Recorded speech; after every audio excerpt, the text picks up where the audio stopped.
नमस्ते, मैं चैताली मुड़ी पकवान में आपका स्वागत करती हूँ। आज हम मसाला कोफ्ता की रेसिपी देखने जा रहे हैं। सॉफ्ट मसाला कोफ्ता कैसे बनाते हैं, चलिए रेसिपी देख लेते हैं।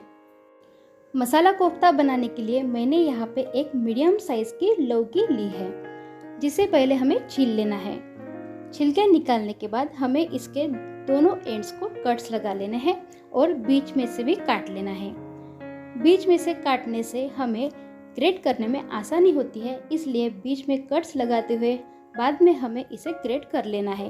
मीडियम साइज के ग्रेटर से हमें लौकी को ग्रेट कर लेना है। अब इस लौकी में से हमें पानी निकाल लेना है। अगर हम हाथ से निचोड़ते हुए पानी निकालते हैं तो थोड़ी सी दिक्कत भी हो सकती है और टाइम भी ज़्यादा लग सकता है। तो इसलिए हम क्या करेंगे, एक छलनी लेंगे और उसके ऊपर एक कॉटन का कपड़ा बिछा लेंगे। छलनी के ऊपर हमें एक कपड़ा बिछा देना है और फिर उसके ऊपर हमने जो ग्रेट की हुई लौकी है वो डाल देना है। फिर इसकी पोटली बनाते हुए हमें पूरा पानी निचोड़ लेना है। इस तरीके से अगर आप पानी निचोड़ते हैं तो आसानी भी हो जाती है और पूरी तरीके से ड्राई लौकी मिल जाती है। तो यहाँ पे पूरा पानी हमने निकाल लिया है। ये पानी आप सब्जी में भी यूज़ कर सकते हैं या पेड़ को भी दे सकते हैं। अब हमें कोफ्ते के बॉल्स की तैयारी कर लेनी है, इसलिए इस पूरे लौकी को हम एक बर्तन में निकाल लेंगे और फिर इसमें मीडियम साइज का प्याज बारीक काट के डाल देंगे। एक हरी मिर्च को भी बारीक काट के डाल देना है। लहसुन और अदरक की पेस्ट भी हमें 1 चम्मच डाल देनी है।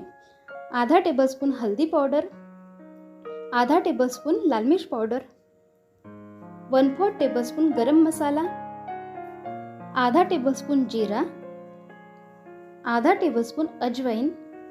बाइंडिंग के लिए हम यहाँ पे 3 चम्मच चने के आटे का यूज़ करेंगे, यानी कि बेसन डाल देना है और फिर इन सभी इंग्रेडिएंट्स को मिक्स कर देना है। हाथों से मिक्स करते हुए हमें एक बॉल बना के देख लेना है।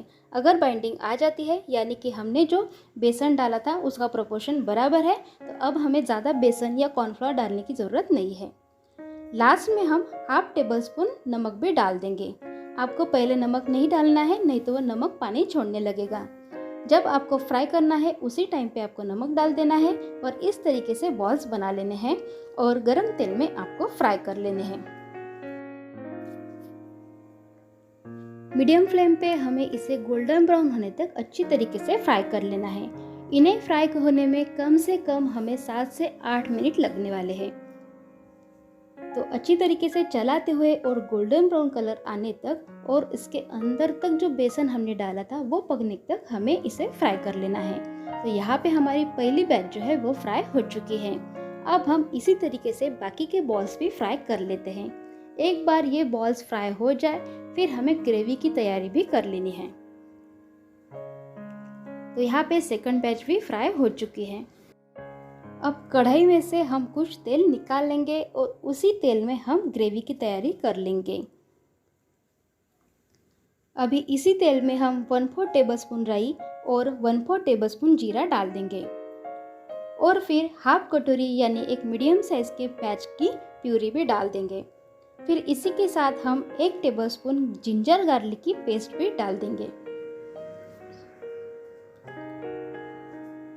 इन दोनों को अच्छी तरीके से भूनने के बाद हमें 1/2 बाउल भर के यानी एक मीडियम साइज के टमाटर की प्यूरी भी डाल देनी है। हमने ये सभी जो इंग्रेडिएंट्स हैं वो कच्चे इस्तेमाल किए हैं, इसलिए हमें इन्हें भूनना बहुत ज़्यादा ज़रूरी है।